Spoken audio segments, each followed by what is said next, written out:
বাংলাদেশের সর্বোচ্চ বেসামরিক সম্মাননা স্বাধীনতা পুরস্কার 2025-এ ভূষিত হচ্ছেন ছাত্রলীগ নেতাকর্মীদের নির্যাতনে নিহত কুষ্টিয়ার কৃতি সন্তান বুয়েট শিক্ষার্থী আবরার ফাহাদ। তবে এ পুরস্কার সন্তানহারা মা রোকেয়া খাতুনের কষ্ট আর আর্তনাদকে ছুঁতে পারেনি। 5 বছর পেরিয়ে গেলেও ছেলের ব্যবহৃত জিনিসপত্র আর হাজারো স্মৃতি আঁকড়ে ধরে কোনো রকম বেঁচে আছে আবরারের পরিবার। রয়েছে ছেলে হত্যায় জড়িতদের পালিয়ে যাওয়ার আক্ষেপ।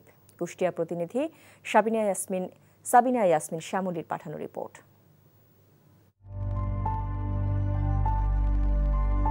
শোকেসে সাজানো মোবাইল, ল্যাপটপ সহ ব্যবহারের জিনিসপত্র।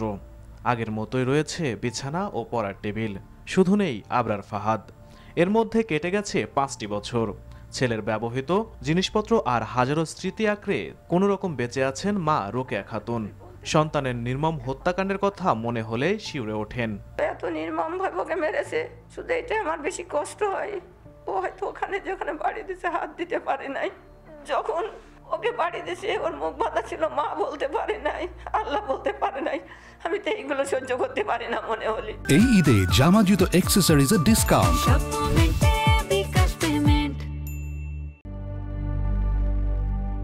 2019 সালে 6 অক্টোবর নিজ হাতে খাইয়ে কুষ্টিয়া থেকে বাসে তুলে দিয়েছিলেন আদরের সন্তানকে।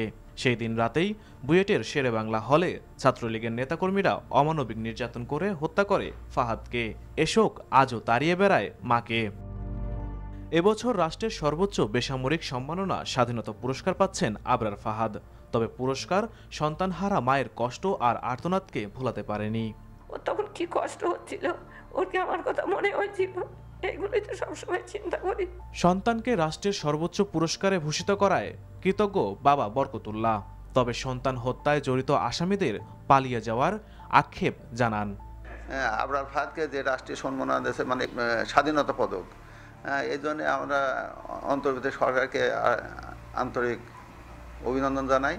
কারণ আমাদের ছেলে হারাইছে, ছেলে হারাইনি পরও এটা পদক যেটা দিচ্ছে, এটা আসলে আমাদের জন্য এবং জাতির জন্য খুবই গর্বের বিষয়।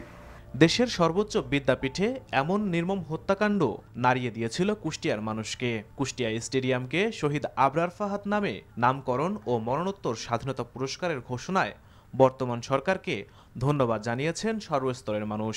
আমরা অত্যন্ত আনন্দিত যে তার মতো আমাদের কুষ্টিয়ার একজন সন্তানকে স্বাধীনতা এই যে পুরস্কারটা দিয়েছে, এটা কিন্তু আসলে আমরা কিন্তু তার জন্য আমরা গর্ববোধ করি। শহীদ আবরার যে স্মৃতিচারণ হিসাবে যে কুষ্টিয়া স্টেডিয়ামে তার নামকরণ করা হলো, এটার জন্য আমাদের কুষ্টিয়াবাসী অত্যন্ত গর্বিত। আমাদের যে কুষ্টিয়া স্টেডিয়ামকে আধুনিকরণ করে শহীদ আবরার স্টেডিয়াম হিসাবে নামকরণ করছে, এজন্য আমরা বর্তমান সরকারকে ধন্যবাদ জানাই। রাষ্ট্রীয় সম্মাননায় আবরার ফাহাদ যুগ যুগ বেঁচে থাকবে মানুষের মনে, এমনটাই আশা সকলের। NTV news desk. এই ঈদে জামা জুতো অ্যাক্সেসরিজের ডিসকাউন্ট।